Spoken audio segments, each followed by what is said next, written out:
Hola, muy buenos días, bienvenidas y bienvenidos a un programa más de Coffee Brain. Soy la doctora Kitsia Ruiz Navarro, médica psiquiatra, en compañía del equipo de especialistas de Brain and Mind. Está con nosotros la maestra Claudia Guillemot, psicóloga con maestría en terapia familiar, con formación en prácticas narrativas y terapia focalizada en emociones.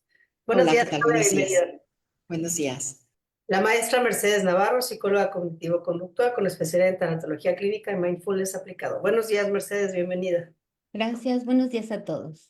La doctora Abril Nuche, psicóloga, neuropsicóloga infantil y doctora en neurociencias del comportamiento. Buenos días, Abril, bienvenida. Buenos días, ¿cómo están? Y agradecemos a Monique de Amazon Estrategia Digital, quien hace posible esta transmisión. Y bueno, el tema de hoy, las violencias y sus efectos en salud mental, una mirada desde la edad y el género.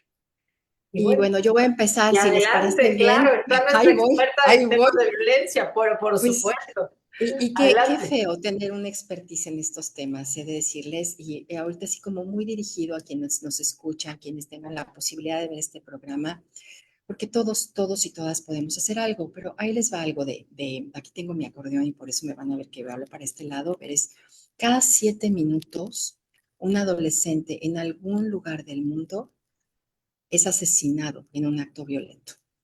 ¿Okay?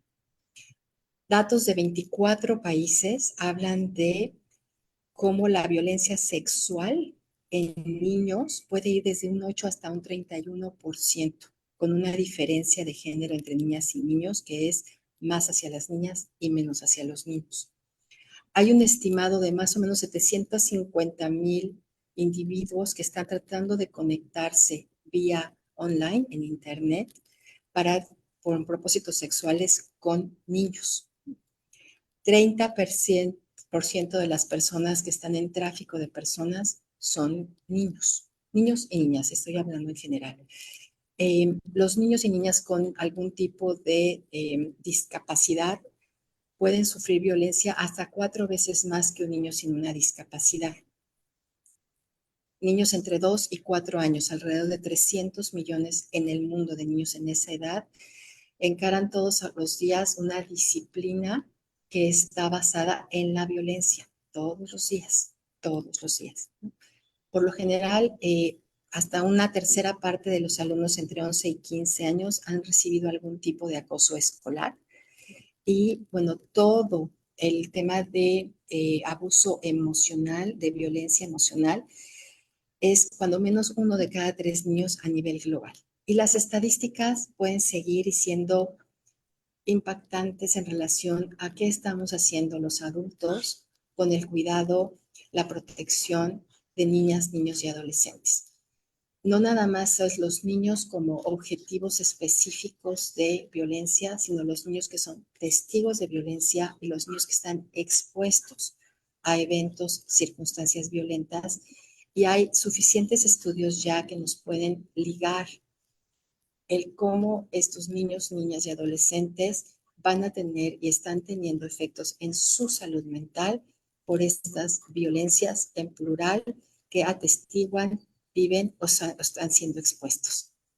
Adelante, alguien que quiera Oye, participar. Me puedo seguir como hilo de media. Ajá. te escucho con las cifras y de verdad se me pone la piel chinita.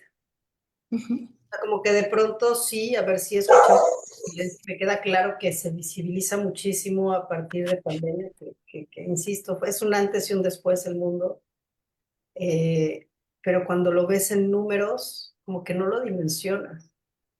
Y a mí algo que me gustaría como preguntarte, Claudia, digo, Uh-huh. efectivamente, ¿no? Un niño traumatizado, un niño con violencia, un adolescente, va a tener repercusiones no solo en la salud mental, sino en la salud física también, ¿no? Bueno, está ya Pero, documentado, perdón que te interrumpa aquí, Kitsia, y se los voy a ir planteando hasta por etapas del desarrollo, ¿no? Es decir, desde el vientre de la madre ya está documentado, ya hay suficiente investigación que te dicen una madre que vive en un espacio, por ejemplo, de relación de pareja violenta y está embarazada, ese niño o esa niña va a tener ya efectos en su desarrollo neurológico, no olvídense nada más del emocional, físico, exactamente, como lo dijiste y lo dijiste bien. El tema no nada más es el impacto en su desarrollo emocional, sino también en su desarrollo físico. Adelante, Kitsi, perdón, y interrumpo. a mí me gustaría, Clau, un poquito que nos explicaras como esa definición de violencia por una razón, para visibilizarla, porque de pronto hay violencias que son normales, y lo pongo entre comillas, normales al contexto como sociocultural, y de pronto pues no se visibilizan en ningún momento. Y pasan a veces como hasta de generación en generación, pues porque así es y así ha sido siempre. Entonces, si pudiéramos como ir ahí al principio Sí. de... A ver, el tema de violencia se define de muchas maneras y tiene también implicaciones legales. De hecho, se hacen hasta distinciones. Por eso se habla de las violencias, ¿no? ¿Qué es esto que sufre, vive o atestigua un niño o una niña y que lo saca, no le da la oportunidad de poder tener un desarrollo normativo acorde con etapas de desarrollo y el contexto en el que vive? Para las definiciones pueden ser muy amplias, entonces lo que se trata de enmarcar es decir, bueno, hay una convención de los derechos de las niñas y los niños, donde hay un derecho a una vida libre de violencia y a tener los servicios de salud que se requieren, y hay una Agenda 2030 de Objetivos de Desarrollo Sostenible que hablan de cero tolerancia a la violencia, especialmente contra niños, niños y adolescentes. Cualquier acto dirigido a un niño, que un niño atestigue o que sea expuesto, que detenga, parcialice, afecte su desarrollo socioemocional, eh, cognitivo, cultural, es un acto de violencia. ¿Okay? Porque los niños están en una situación de vulnerabilidad y dependen de los adultos para su cuidado, para su protección, para darles predictibilidad que les permita vincularse y ser una parte activa de la sociedad. Entonces, no es tanto la definición de la violencia como tal, sino cualquier acto u omisión que afecte su desarrollo. Uy, Ahí, perdón, ahí estaríamos hablando, bueno, ya obviamente de la violencia física, también de la violencia psicológica, y a mí me gustaría preguntarte si en esta definición podemos hablar de la sobreprotección, si también se toma como un tipo de violencia. El tema de el maltrato y la negligencia muchas veces se habla más desde el déficit, desde aquello que los niños no recibieron, ¿no? Pero sí, efectivamente ya hay algunos autores que te dicen, la idea es sacar a la vida como adultos responsables quienes nos toque convivir con niñas y con niños, especialmente si además somos sus cuidadores primarios, hombres, bueno, jóvenes hombres y mujeres resilientes, empáticos, preparados académicamente, listos para afrontar la vida, cumplir la definición de salud mental lo mejor que puedan.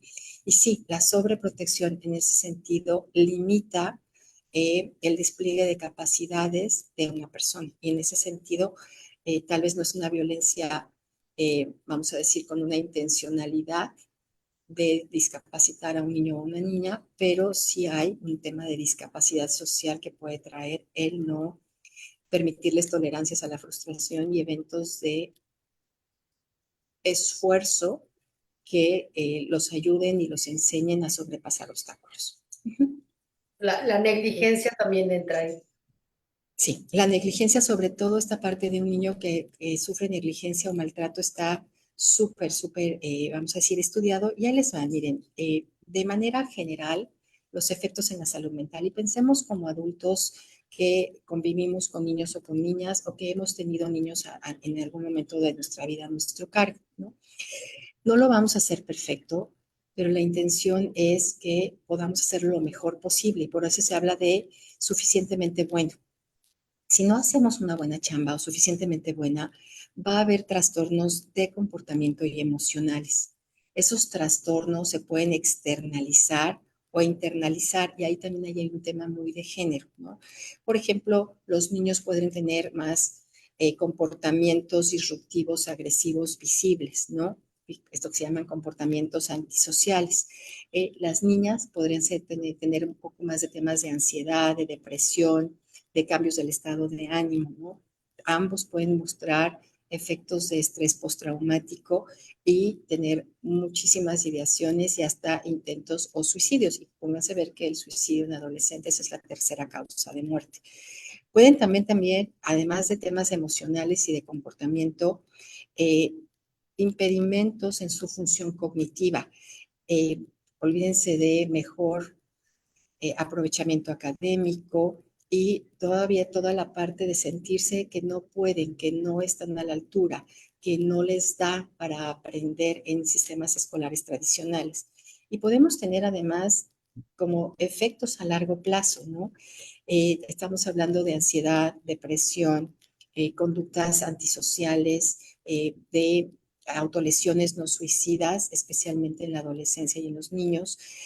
Por supuesto, toda la parte de la primera juventud, la violencia como perpetrador o como víctima en la vida adulta y el riesgo siempre presente de consumo mayor de drogas, cualquier otro tipo de sustancias, adicciones comportamentales igualmente. Es decir, el rango de las posibilidades de afectación en la salud mental, en el aquí y en el ahora de los niños, de los adolescentes y hacia su futuro, está documentado y de ahí que un ambiente libre de violencia, una educación libre de violencia es algo que no es negociable, se tiene que hacer porque estamos construyendo sociedades en base a normativas y normalizaciones de la violencia. Adelante, Abril. Sí, a mí justo en este momento, por eso levanté la mano, me gustaría comentar un poco lo que se sabe ahora a nivel cerebral de cómo afecta el maltrato infantil. Al final del día, no nada más es que, evidentemente, si a un niño lo golpean, va a tener un problema, ¿no? O un daño físico.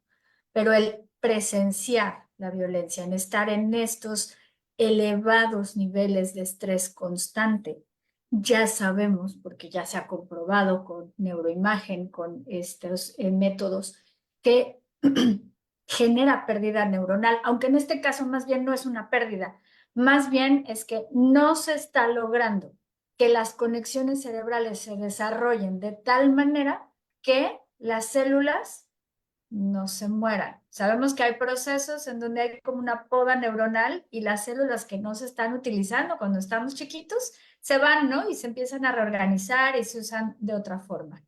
Entonces, si ahí no hay suficientes sinapsis, si no hay suficientes conexiones y las células no se están usando, se van. Y eso quiere decir que los niños están perdiendo neuronas y perdiendo la capacidad de hacer nuevas conexiones neuronales para toda la vida. Sabemos que el estrés oxidativo es terriblemente malo para las neuronas y esto genera.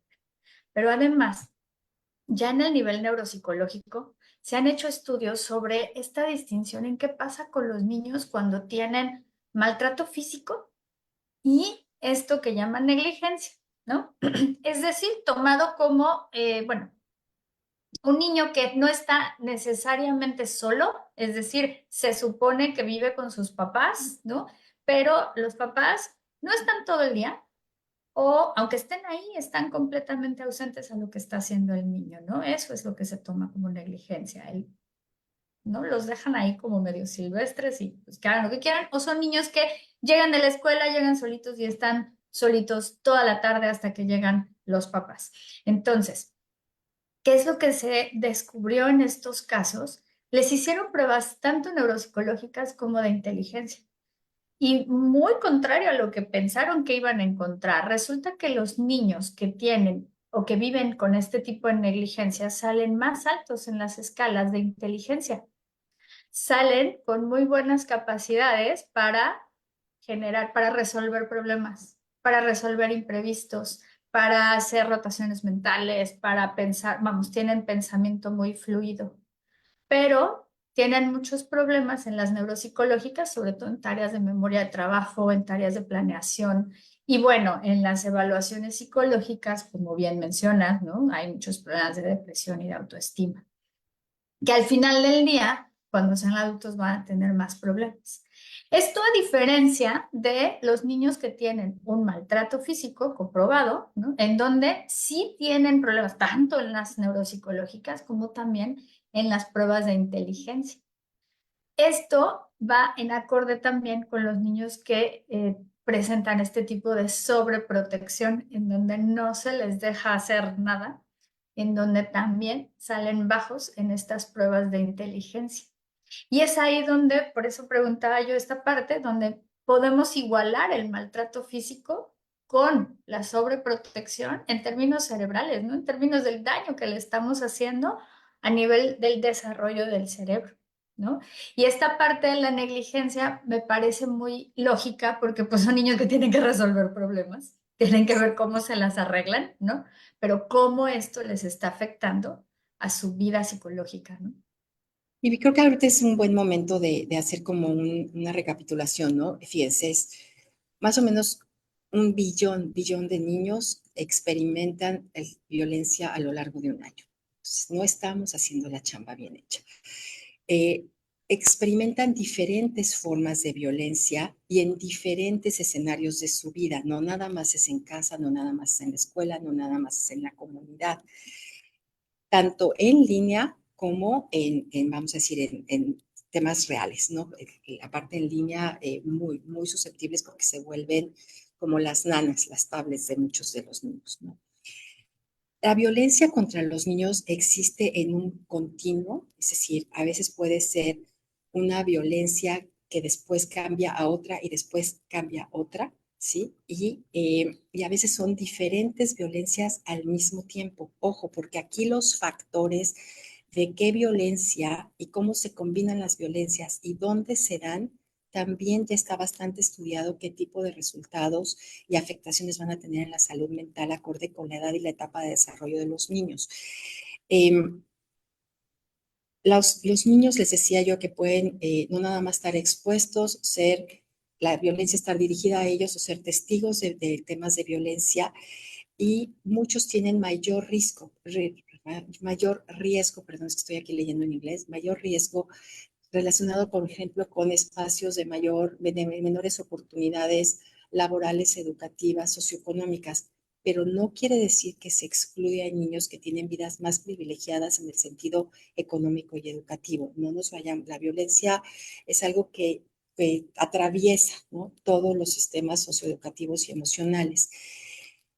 Ser víctima de violencia en la niñez está asociado con mayores riesgos de ser perpetradores o víctimas de violencia en el mundo adulto, y es también muy común que la violencia contra los niños se esconda, se normalice, se considere parte de los patrones culturales o disciplinarios, y entonces los datos son bien pobres y bien difíciles de encontrar.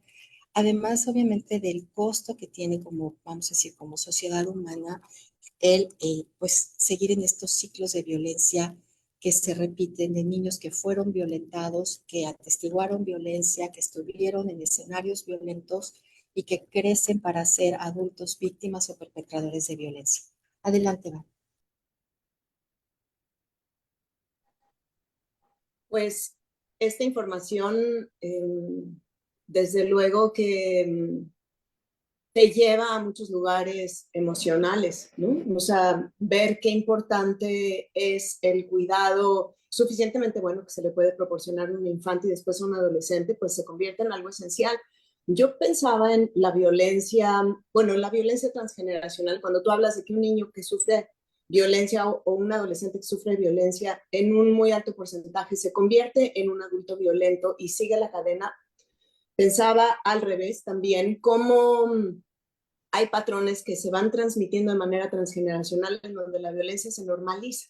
Y a lo mejor, pues de ahí los niños no lloran, las niñas se dedican a ciertas actividades, y también me hace cuestionarme de las investigaciones cuando se dividen en género, si también no hay cierta violencia transgeneracional que justo atraviesa la distinción entre hombres y mujeres, porque me parece que como seres humanos, y esto me gustaría aportar, un ser humano se constituye psíquicamente también, no solamente se va integrando físicamente, ¿no?, biológicamente, sino psicológica, emocional, psíquicamente también. Y cuando está sujeto a violencia, cuando está solito, cuando los papás están muy angustiados y no atienden a su llanto, cuando lo dejan llorar mucho tiempo, cuando le pegan para que se calle y deje de llorar, cuando no tiene una persona constante que se hace cargo de él, sino que son varias, cuando solamente se atienden sus necesidades, se le cambia el pañal, se le da de comer, pero no hay esa cercanía, ese calor entre cuerpos, no hay ese arrullo. Lo que también decía Winnicott, además de lo suficientemente bueno, el holding y el handling, ¿no? O sea, cómo se le sostiene a un niño, cómo se le arrulla, cómo se le calma, cómo se intenta comprender qué es lo que le está pasando. Desde luego, mamás y papás nunca hemos sido perfectos ni lo vamos a hacer. Seguramente nos vamos a equivocar y muchas veces en el camino, pero me parece que la intención esta de saber que tengo un ser humano que se está constituyendo hace la diferencia.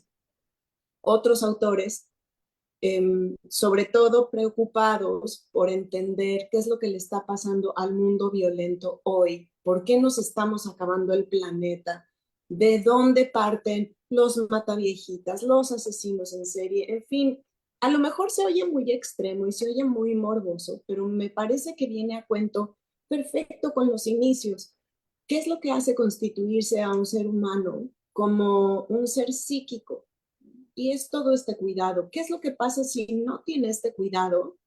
No hay constitución psíquica del individuo. Imagínense qué importante, ¿no? ¿Cómo te puedes tú imaginar a un ser humano que se mueve en la vida como un ser humano perfectamente normal, digamos que habla, que hace sus actividades, que se puede comunicar con el otro, pero que no tiene nada dentro, que no puede entender que eso que ven los otros como expresiones de emociones, de sentimientos, de sensaciones, tiene cierta validez y que eso se entiende a través de la constitución justo psíquica emocional de algo a lo que él no tuvo acceso, doblemente violento, porque entonces no pueden entender el lenguaje emocional, psicológico en el que las otras personas se comunican. Y entonces son estas personas que vemos hoy en las patologías de hoy en día, que aparentemente todo está normal, no les pasa nada. Son personas que ingresan un monto económico a sus familias, pero que no tienen sustento, que no son capaces de hacerte sentir o de sentir algo. Y ahí yo quisiera, creo que es buen momento para empezar a mencionar como las diferentes violencias, ¿no? Y pensando en, todos en algún momento hemos pegado un grito, todos en algún momento nos hemos desesperado. El tema es la sistematización de la violencia y las posibilidades que esto puede abrir si la prevenimos, si la trabajamos, si vemos qué hacemos con ella. Pero miren, por ejemplo, violencia psicológica, ¿no? Para empezar a mencionar las violencias, hay sí o sí un riesgo de tener un patrón depresivo a lo largo de la vida, que incluye también temas de ansiedad, de baja autoestima y de no podernos relacionar de una manera apropiada o no problemática. Además, como decía Bárbara, una falta de empatía. Puede haber también problemas de retardo en el progreso de este desarrollo de la niñez. Ahí están efectos en la salud mental de la violencia psicológica.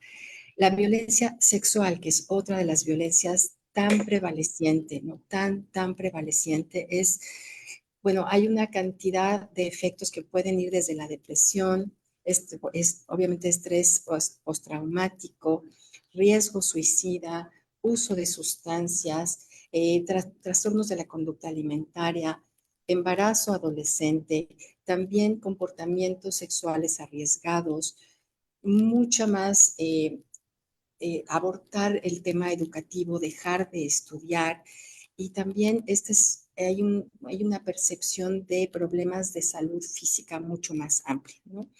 Puede haber cosas como sensaciones disruptivas del cuerpo, como sentir mucha hambre, ¿no? O mucho dolor cuando de pronto ya no hay factores físicos que descartar y todo el tema de, como decía Abril, de los espacios de atención y de memoria se ven afectados, ¿no? El impacto emocional y social y psicológico de la violencia sexual, pues de verdad pueden ser devastadores porque hay también todo un tema de vergüenza, de estigma, de secrecía. y muchos avalados, ¿no? Por algunas normas sociales, ¿no? También donde los niños y las niñas sabemos están afrontando violencia sexual de manera muy solitaria, muy por ellos solitos. Está también la violencia, fíjense, ya hablamos de la psicológica, de la sexual, y ahí vamos con la física y el castigo. Esas también tienen, ¿no? Todas le pegan al tema de ansiedad, al tema de depresión, al tema de uso de sustancias. Muchos tienen que ver con, pues sobre todo los castigos, con tener más conductas agresivas, reducir la empatía. Y es, de alguna manera, es la forma en que los niños absorben y entienden y consideran que es normal entender las reglas de vivir en sociedad, incluidas las reglas morales. Hay sí o sí un deterioro en el desarrollo cognitivo y mucho menos logros académicos. En las violencias, especialmente con niños y adolescentes, además de la sexual, la física, la emocional, el castigo que estamos hablando, se habla de la negligencia y tiene que ver con toda esta parte de internalizar los problemas cognitivos, otras formas de maltrato donde los niños no entienden qué es lo que está pasando. El bullying, como el acoso escolar, especialmente por ese adulto que casi siempre hay un adulto que es testigo omiso y que no hace nada para poder proteger a estos niños. Y una vez más hablamos de comportamiento violento, depresión, temas suicidas, toda la parte, especialmente el bullying de conductas antisociales, ¿no? Que se pueden ver como muy feas y que pueden llevar a tema de, piensen en parte de nuestra realidad en México, pandillas, grupos de jóvenes que están ya metiéndose en temas de ilegalidad, donde se juegan su libertad y se juegan la vida, ¿no? La violencia en línea, sin duda también muy ligada a la violencia sexual, y los niños que pudieran estar privados de su libertad por alguna razón, todos los espacios de detención juveniles, los niños que viven en instituciones, prácticas que se consideran que son nocivas para el desarrollo de los niños que están viviendo en comunidades armadas, y no lo veamos como la guerra que está sucediendo en otros lugares del mundo, sino México, un México muy violentado, con niños migrando, con familias dejando y desplazadas sus lugares de origen y que viven además ya a nivel de niños con temas de refugio, ¿no? Inmigración. Y también cuando hay como estas, como nos pasó con la pandemia, ¿no? Enfermedades que generan efectos en la salud mental de los niños, las niñas y los adolescentes y que están perfectamente documentadas de qué efecto en la salud mental va a haber en los niños y las niñas, dependiendo del tipo de violencia, si es una violencia continua, si es una violencia sumatoria y en qué contextos de su vida se da. Si se da en casa, por ejemplo, la afectación que puede haber de la violencia, por ejemplo, de pareja en un niño que la atestigua y que además, si ese chiquito o chiquita está en la primaria, por poner un ejemplo, porque no es lo mismo que estén en preescolar, que estén en maternal, que estén ya en la secundaria o en la prepa, un niño de primaria lo va a vivir con culpa y pensando, ¿qué pude haber hecho o qué hice yo que generó esto? Porque empezamos a hablar de las vergüenzas y las culpas y otros efectos más cotidianos que impiden su desarrollo. Por eso cualquier omisión o acción que se meta con el desarrollo de los niños, psicosocial, cognitivo, es una violencia. Adelante. Sí. No sé si alguien quiera, si no, yo ya saben que yo me sigo aquí. No, Kitsia, tiene cerrado tu micrófono. Que nunca, que me da mucho gusto que se esté hablando de esto porque no alcanzamos como a visibilizarlo, ¿no? Más allá de lo que es evidente, ¿no? Y que muchas veces las mismas consecuencias de la violencia tendemos a hacerlo patológico en la edad adulta, ¿no? Y digo, bueno, vamos a discutir pronto este libro del mito de la normalidad, ¿no? En algún momento, pero es un poco eso, más que centrarnos quizá en el síntoma, ¿no? En la depresión, el trastorno de la conducta alimentaria, la ansiedad. Y sí, a ver, si se necesitan medicamentos, se necesitan, pero a veces se nos olvida como toda esa historia de vida, A veces se nos olvidan todas esas violencias y cómo impactaron. Y yo creo que como profesionales de la salud mental y en general como cualquier médico, ¿no? Y esto lo hablo un poco por lo psicosomático y estas enfermedades autoinmunes, tendrían Ujú. que estar como muy atentos, ¿no? Más que ver la enfermedad o el síntoma es cuál es la historia de vida de la persona.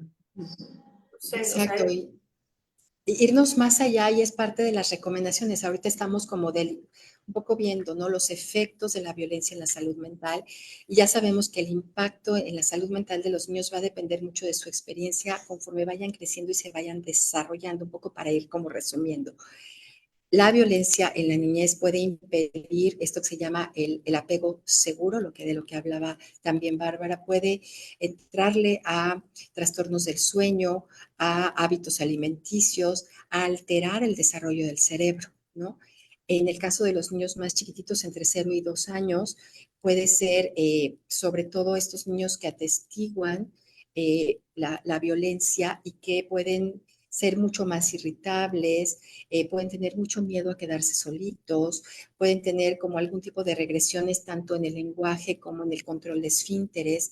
Los niños que están ya más, por ejemplo, en la primaria, un poco también para nuestra audiencia que empiecen a ver como ciertas conductas más allá del niño mal portado, qué podría estar pasando en la vida de estos niños, es como tratar de entender qué es esto de la violencia intencional y preocuparse mucho si tendrían que haber, si cae en su cancha la responsabilidad de haberla prevenido o evitado.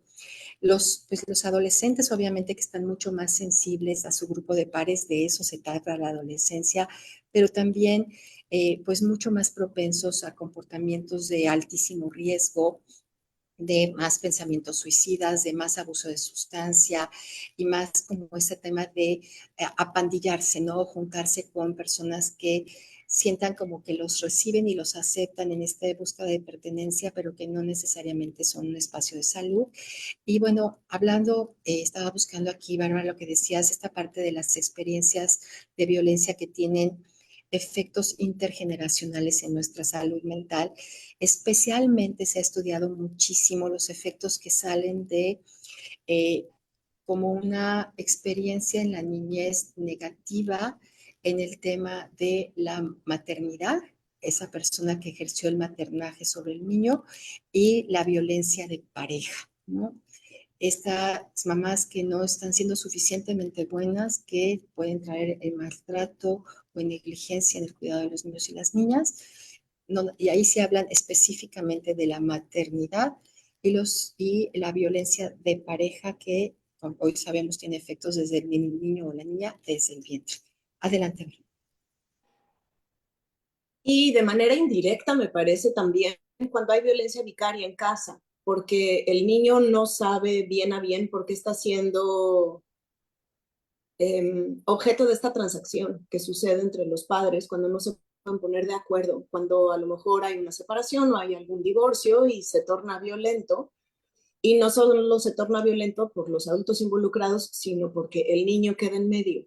Y también el mensaje que puede recibir el niño es, pues se están peleando por mí, y yo tendría que ser un mejor niño, yo me tengo que portar mejor, yo no sabría qué hacer, yo no sabría si irme con papá o si irme con mamá y cuando me solicitan y, y a lo mejor ante algún juzgado y tengo que decir cómo me trata mi mamá o cómo me trata mi papá, pues imagínense cómo esta violencia se preserva aún dentro de las mismas eh, instituciones gubernamentales, ¿no? Y Cómo no se sabe a veces tratar a los niños o a las niñas o a los adolescentes que tienen que ir a declarar y se les traumatiza doble. Entonces, Y qué ahí, bueno, importante. sin duda, ¿no? Sí, La capacidad de las instituciones que ayudan, vamos a decir, fíjate que va muy de la mano con lo que les iba a decir ahorita, es decir, hay para prevenir y responder a la violencia durante la niñez y sus efectos en la salud mental, hay una parte fundacional, ¿no? Fundacional y tiene que ver con identificar los factores que ponen a los niños en riesgo y los factores que los pueden proteger. Y ahorita voy con lo que decías, Bárbara, porque dices, los factores de riesgo están en todos los niveles, en el individual, en el familiar, en las relaciones, en la comunidad y en la sociedad. La interacción de esos factores desde los diferentes niveles es tan importante como la influencia de uno solo de esos factores. Y hay factores de protección que podemos como agrupar, ¿no? En categorías, vamos a decir, muy básicas, porque tiene que ver los factores de la niñez, los factores de la familia y los factores extrafamiliares o sociales. Y efectivamente, parte de lo que se ha visto es un juez o jueza que está sensibilizado en el cuidado, en el trabajo, en el cómo dirigirse a los niños. Un maestro o una maestra que puede ser un factor de protección, una persona dentro de comunidades religiosas puede hacer la diferencia para un niño, una niña, un adolescente que trae todas las violencias en continuo, en factores revueltos en sus diferentes ambientes. Hay el poder de una persona de hacer un cambio, de hacer una diferencia. Como decíamos en ese programa, ¿no? De la piel del mundo, los niños son de todos. Los niños, las niñas, los adolescentes son de todos y de todas. Todos los que tenemos cierta noción, los que los queremos, los que nos interesa, los que vemos en ellos el futuro, ¿no? Una posibilidad de cambio, de enriquecimiento, pues tenemos ahí la vía abierta, pues para acercarnos, no siendo negligentes nosotros tampoco, porque no sé si les ha pasado que de repente van al súper o están en algún lugar en donde se une cierto número de personas y uno es testigo de mucho maltrato a veces. No, no solamente relacionado a los animales, por ejemplo, sino también a los niños, ¿no? La manera en la que se dirigen a ellos, la manera en la que los manipulan muchas veces como a girones y a jalones. Y bueno, y les ves en sus caritas, ¿no? Cuando ya están acostumbrados a que ese es el trato que prevalece, pero también cuando están siendo vistos por otro adulto que no hace nada al respecto, ¿no? Y yo no digo que también nos metamos en broncas con las distintas maneras que tienen los papás y las mamás de criar, ¿no? Pero me parece que cuando se encuentran una mirada de un niño y un adulto, también se pueden decir muchas cosas, ¿no? Sin necesariamente utilizar las palabras.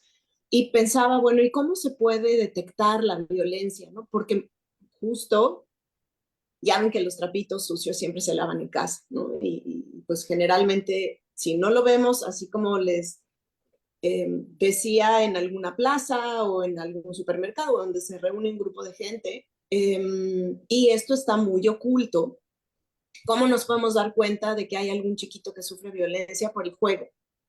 Si nosotros observamos, si nos ponemos a jugar con un niño, eventualmente va a tornarse violento el juego o va a tener tintes en los que nos vamos a dar cuenta de que algo que está planteándose dentro de la historia, dentro del juego mismo, no necesariamente es algo que nosotros propondríamos, ¿no? Es algo que llama la atención. Y cuando hay niños que generalmente transgreden la norma, cuando son, como tú decías, cuando son mal portados, cuando tienen esa etiqueta de que les va muy mal en matemáticas. Cuando trabajaba para escuelas justo era eso, cuando les iba mal en matemáticas siempre era, pues ve a ver a la psicóloga, a ver qué, justo hablando de historias de vida, Kitse, ¿no? Ve a ver cómo te va en tu casa y si está papá o viaja mucho o si te hacen caso, los fines de semana se van a jugar al golf, porque pues así uno se da cuenta de cuando suceden cosas. Ahora, Kitsia, yo quisiera, si me permites, como retomar esta parte que decías, ¿no? Es decir, de pronto eh, es fácil centrarnos, ¿no? El niño mal portado, el adolescente que está ahí con conductas de riesgo horrible. Sí, hay que abordar y hay que ver desde dónde. Casi todas las guías, y ahorita voy a entrar a lo que sí se puede hacer, te hablan de, bueno, tratemos de entender el contexto, medicar menos, trabajar más como en una base comunitaria, que es mucho la tendencia de la Organización Mundial de la Salud, pero desde la práctica de cada una, cuando pensando en lo que decías, Kitzia, pues lo fácil es centrarse, ay, esta persona con adicciones, ay, este que anda metiéndose en broncas todo el tiempo, ay, este que no puede sostener un trabajo. Cómo saber? Yo les puedo decir que haciendo un análisis de mi consulta, al menos 90% de mis pacientes sufrieron algún tipo de violencia en algún momento de sus vidas, mucha sexual, muchísima sexual. Y es un porcentaje brutal, pero es el mundo chiquito de la gente que llega a un espacio de terapia privado. ¿Cómo estás, Kitzia, con eso? ¿Cómo podríamos como ayudar a ver que no es nada más fijarnos en esa conducta fea, riesgosa, que cae gorda en la familia, que cansa, que tendríamos que irnos más abajo, porque si no desde las prácticas narrativas nos dicen, estarías haciendo una injusticia, estarías abonando a la problemática más que a la solución. A ver, Adelante, Kitzia. en las familias, y aquí tú eres la experta y quizás nos puedas explicar un poco más, pero muchas veces la persona que llega a consulta es el síntoma de la dinámica familiar. O sea, como sea adulto o sea niño, ¿no? Porque de pronto lo más fácil es, ah, claro, pues ya todos estamos mal porque el niño tiene TDAH, ¿no? Espérate. ¿No? Y cuesta mucho, o sea, es lo más sencillo, ¿no? Como el que genere más problemas o el que externalice más las cosas va a ser como el síntoma de algo que hay atrás. Y yo creo que, mira, algo que aprendí hace muchos años cuando todavía estaba en formación de medicina, ¿no? Me decía una doctora, a la que quiero mucho, ¿no? La doctora Villa, me decía, tú puedes no saber medicina y puedes no saber qué tiene el paciente, pero tienes que saber quién es y tienes que conocerlo. ¿No? O sea, eso no se perdona, ¿no? No saber quién es el paciente que hay atrás.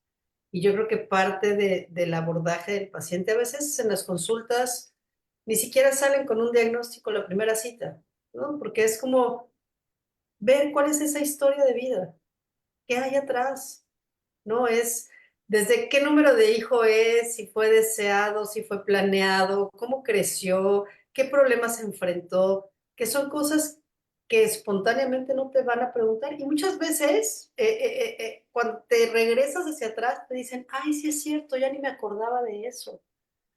¿No? O sea, cuando les preguntas, oye, ¿cómo fue la relación con tu papá? Y entonces de pronto hacen como una pausa y es, sí es cierto, mi papá no estaba, ¿no? Entonces, creo que lo importante es como irnos hacia atrás y ver toda la historia. Y algo muy importante, ya que está la persona, que es el síntoma familiar, pues no etiquetar. Creo que es un alivio para las personas cuando más allá del diagnóstico del chochito, les explicamos que viene toda una historia de vida que trabajar y que sanar, ¿no? Y aprender a relacionarse con su entorno y con la familia de una forma diferente para que puedan empezar a sanar. Entonces, esa es como mi experiencia en el abordaje para no perder de vista todo lo demás, ¿no? Déjenme contarles recientemente, ¿no? Vino un paciente que ha estado de verdad ha estado en las mejores clínicas psiquiátricas de Estados Unidos. Y entonces, y tiene un problema de adicción. Entonces él venía para acá para decirme, ¿realmente necesito medicamento? Dice, yo vengo contigo para una cosa, para que me digas si necesito medicación o no necesito medicación. Y yo por más que le rascaba, decía, pues es que no va a haber medicamento que te ayude a sanar esa historia de vida tan violenta y el cómo tú te sigues violentando solo de una forma, ¿no? En tu presente y en tu día. Entonces, no tienes ataques de pánico, duermes bien, comes bien, no estás deprimido, tienes un malestar emocional y me encantaría tener una pastilla mágica, pero tienes que trabajar en tu historia de vida. Y entonces, tristemente en el día a día se pierde mucho eso, ¿no? Nos centramos en la patología, nos centramos en el chocho y nos olvidamos de todo lo demás. Adelante. Adelante, Corina. Gracias, buenos días.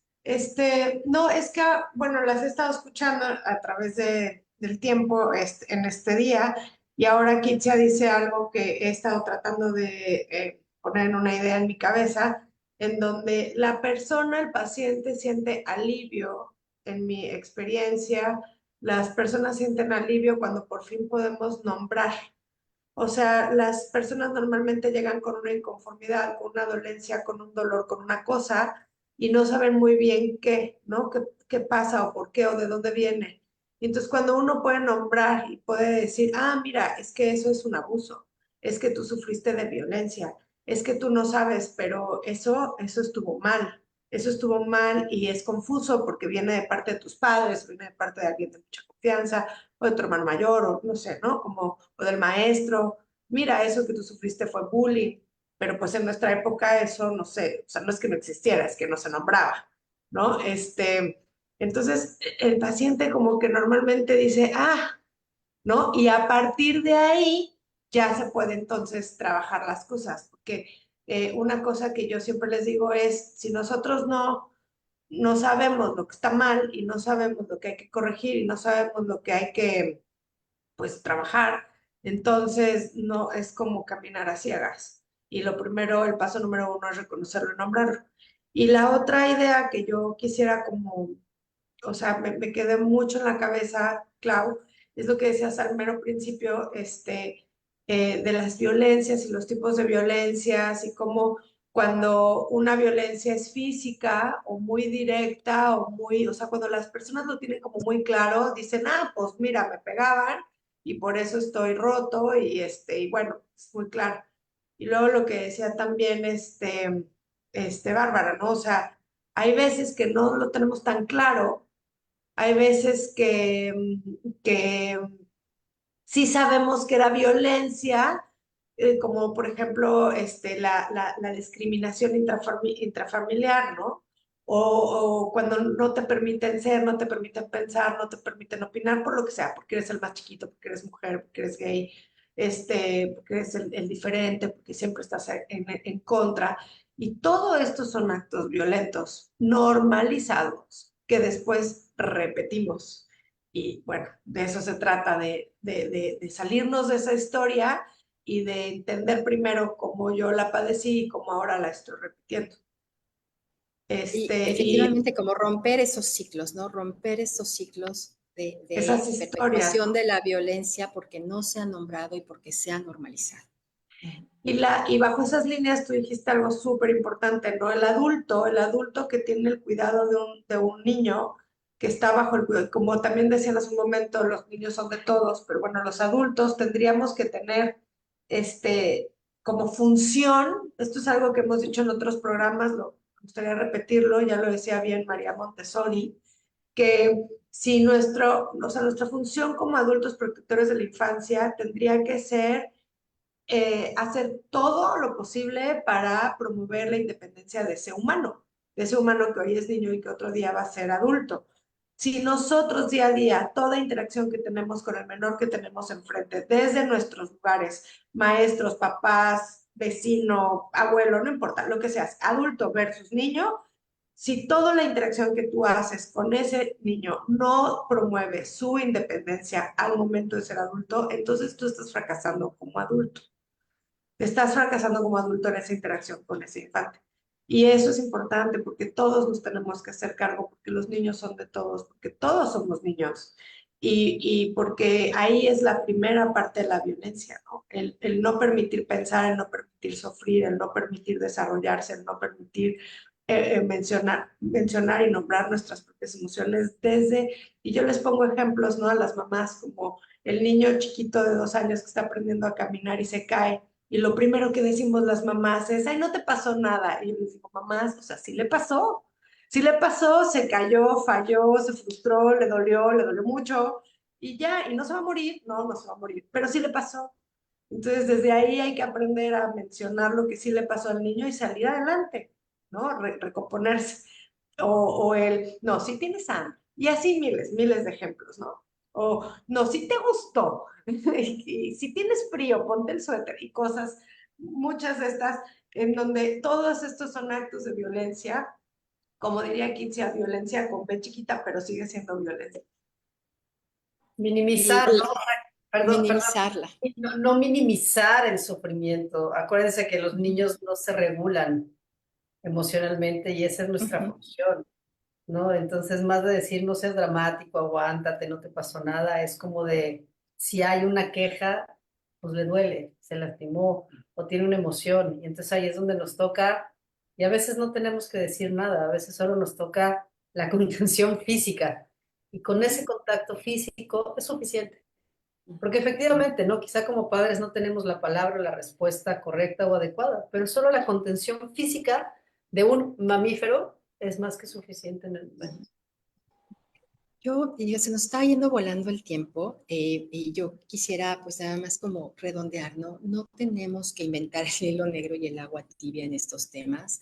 Para todos los que nos escuchan y seguramente ahí Monique nos hará favor de subir algunas ligas, de verdad hay guías basadas en evidencia, publicadas por la Organización Mundial de la Salud, que nos dicen cómo atender, ¿no? Cómo detectar, cómo cuidar, por ejemplo, se ha visto que las intervenciones en la maternidad, la relación materno-infantil, modelos de juego, aprender habilidades socioemocionales en la escuela, hay cosas ya muy, muy, muy puntuales que sabemos que abonan a la salud mental de los niños, aun cuando les toque vivir, experimentar y estar en comunidades violentas. Es decir, hay esperanza en todo lo que sí se puede hacer y ya hay guías suficientemente amplias que nos pueden ayudar en ese proceso, tanto a nivel íntimo, como decía Bárbara, de hecho, parte de los documentos que usamos para este programa se llaman, fíjense, las cicatrices escondidas, ¿no? De los efectos en la salud mental de la violencia en los niños. A mí me parece brutal, porque es esto, es lo que no se dice, lo que no se ve, lo que no se pone ahí,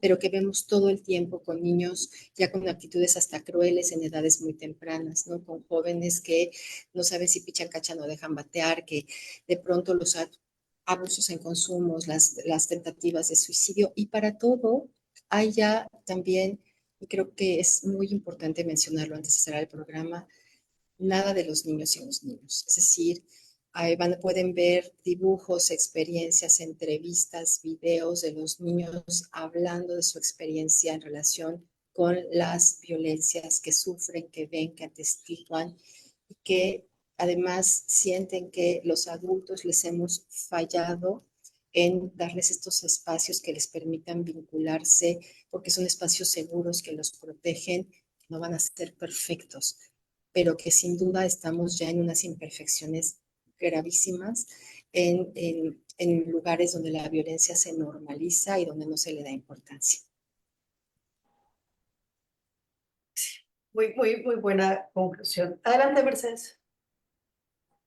Gracias, gracias, buenos días. Nada más también como para dar un aporte final, esto de la violencia en la niñez, pues como ven tiene un gran impacto, ¿no? Que es profundo en la salud mental de quien la vive y que se manifiesta en trastornos, en problemas emocionales, sociales, hasta de estructura. Y qué importante es abordar estos temas, prevenirlos, reconocer lo que es la violencia en todos sus aspectos para poder proporcionar ese apoyo adecuado de cuidado, ¿no? Preventivo, y ya cuando han sido víctimas también poderles contener, poderles validar para que puedan desarrollarse de una manera saludable. No sé si- Perdón, y qué importante también es el vínculo que se hace terapéutico, ¿no? Tanto con los niños, las niñas, los adolescentes, como con los adultos que han sufrido violencia en algún momento en la vida. Qué importante es este vínculo, la construcción de este vínculo que se va a ver puesto a prueba, porque va a haber muchos temas relacionados a la confianza y a, pues sí, será esta persona lo suficientemente profesional como para poder entender todo esto que a mí me duele tanto, que voy a exponer, que me va a dejar en un lugar vulnerable. Sabemos que ir a terapia pues no es sencillo.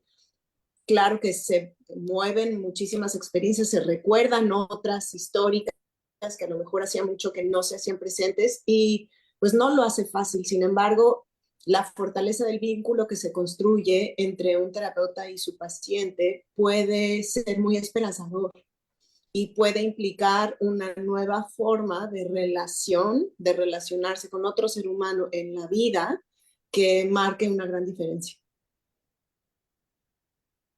Así es. ¿Alguien tiene algún otro comentario final? Bueno, No, yo adelante. diría, ante cualquier conducta disruptiva, emoción en volumen muy alto, pensamientos que alguien pueda expresar no nos vayamos por nada más lo que estamos viendo o experimentando. Preguntemos si hay algo más que está pasando. Lo preguntemos porque es muy probable que sí, que estas conductas sean síntomas de algo más grave y no cometamos una mayor injusticia. Hay suficientes instituciones que pueden ayudarnos, tal vez no todas, tal vez no con toda la preparación. Hay guías, hay que apachurrar un botón en un teléfono y te salen alternativas. Hay opciones de romper los ciclos de violencia. Y yo lo ampliaría, creo que también a la salud física.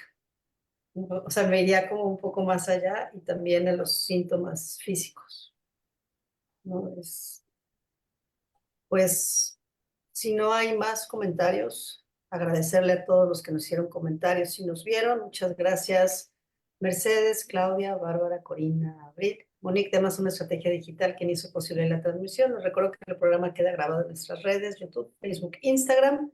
Si alguien desea contactar con alguna de las integrantes del equipo, encuentra toda su información en brainandmind.mx. Y vamos a hacer una merecida pausa de verano. Las próximas 2 semanas no tendremos programas, pero les dejaremos de los mejores Coffee Brains que hemos tenido durante este tiempo para que puedan volver a revisarlos y los puedan compartir. Y nos vemos el 1 de agosto con el tema la importancia de la supervisión para los psicoterapeutas, para que a todos los que nos escuchen se lo compartan a sus terapeutas y puedan ver el programa. Muchísimas gracias y hasta la próxima.